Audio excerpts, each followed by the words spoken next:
বন্ধুরা, কাজ করতে কিন্তু সবাই ভালোবাসেন, কিন্তু কাজ করার সময় কিন্তু অনেকেরই থাকে না বা অনেকের স্কোপ থাকে না। আমার কিন্তু কাজ করতে খুবই ভালো লাগে। আজকে আমি আসছি আমার পুরনো মালভোগ বাগানে। এই বাগানে আমি কাজ করব, সারাদিন ব্যাপী কাজ করব। আপনারা কিন্তু দেখতে থাকবেন। আপনারা যদি আমার ভিডিও দেখেন তাহলে কাজের মজা পাবেন। বন্ধুরা, আমি আজকে কী করি না করি আপনারা যদি দেখতে থাকেন তাহলে কিন্তু আপনাদের নিশ্চয়ই ভালো লাগবে। কারণ হচ্ছে কাজ করতে সবারই ভালো লাগে। বন্ধুরা, এই পিছনে দেখুন, এই যে দেখুন, এইখানে কিন্তু এই যে দেখুন অনেকগুলো চারা বেরিয়েছে।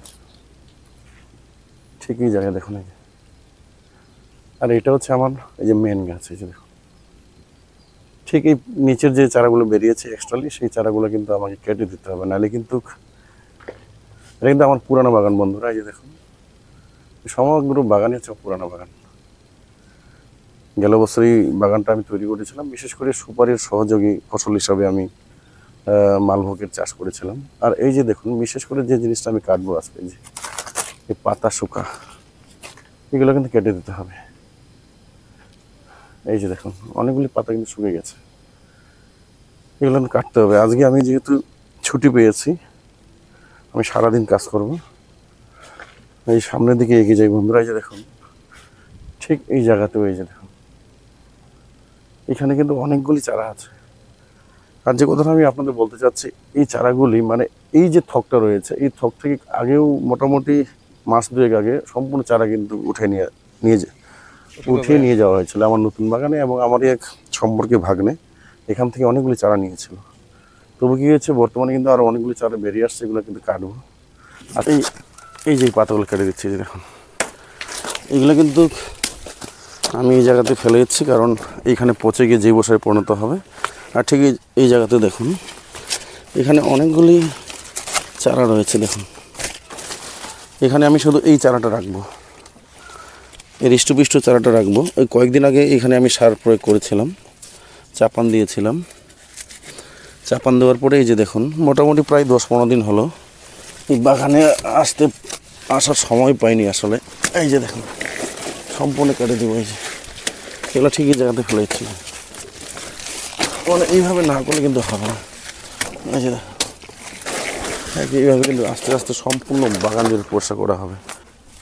ওই যে, তবে বন্ধুরা, কাজের সময় কিন্তু একটু সাবধান থাকতে হবে। কারণ হচ্ছে কি, যেহেতু কয়েকদিন ধরে আমাদের ডুয়ার্স এলাকাতে লাগাতার বৃষ্টি হচ্ছে, মানে সাপ ব্যাঙ কিন্তু থাকতে পারে। এই জন্য খুব সাবধান, বিশেষ করে এই ধরনের কাজ করার সময় কিন্তু সাবধান থাকা উচিত। মানে সাবধান না থাকলে কিন্তু যে কোনো মুহূর্তে কিন্তু সমস্যা হতে পারে।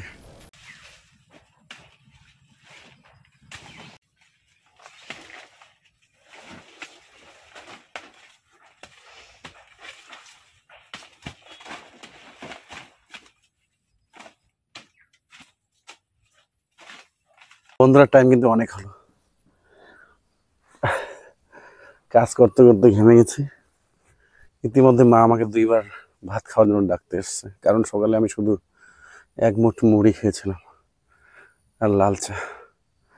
সত্যি আমার প্রচণ্ড খিদা পেয়েছে। এখন বিকাল প্রায় 2টা বাজে, কথা বলতে ইচ্ছা করতেছে না। বন্ধুরা, মা কিন্তু 2বার ডাকতে আসলো, চল রে ভাত খাই। মাকে বলছে এখন তো খাবো না, এখন বাড়িতে গিয়ে স্নান করবো, তারপরে হচ্ছে খাবো। এই সূত্রে বন্ধুরা একটা কথা বলি, বললে কেমন খারাপ শোনায়। আজকে কিন্তু বাবার কথা খুব মনে পড়ছে। বাবা কিন্তু প্রায়শই আমাকে একটা কথা বলতো, দেখ রে বাবু, কারো উন্নতিতে তুই ঈর্ষান্বিত হস না। যদি উন্নতি করতে যাস তাহলে কিন্তু পরিশ্রম করে যা, পরিশ্রম করবি, একদিন না একদিন ফল পাবি। বন্ধুরা, কিন্তু আমি প্রায়শই বাবার কথা বলি, এবং অ্যাকচুয়ালি আমি বাবার কথা মেনে চলি। জানি না আমি কতটুকু বাবার সুপুত্র হতে পেরেছি, তবে বাবারই একটা কথা আমার ভালো লাগতো, সেটা হচ্ছে কাজ করবি, পরিশ্রম করবি, এমনি কিছু পাবি না, পরিশ্রম না করলে কিছু পাবি না। ক্লান্ত হয়ে গেছে বন্ধুরা, আমার কাজ কিন্তু শেষেই। মোটামুটি আজকে আমি যে কাজটা করব বলে নির্ধারণ করেছিলাম,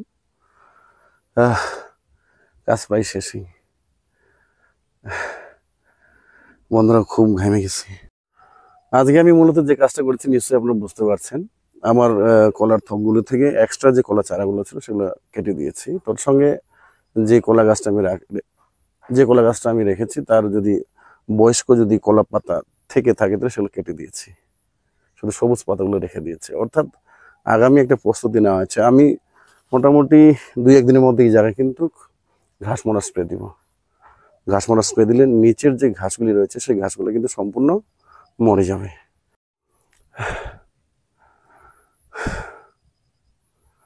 আমি ভিডিও শেষ করতে যাচ্ছি।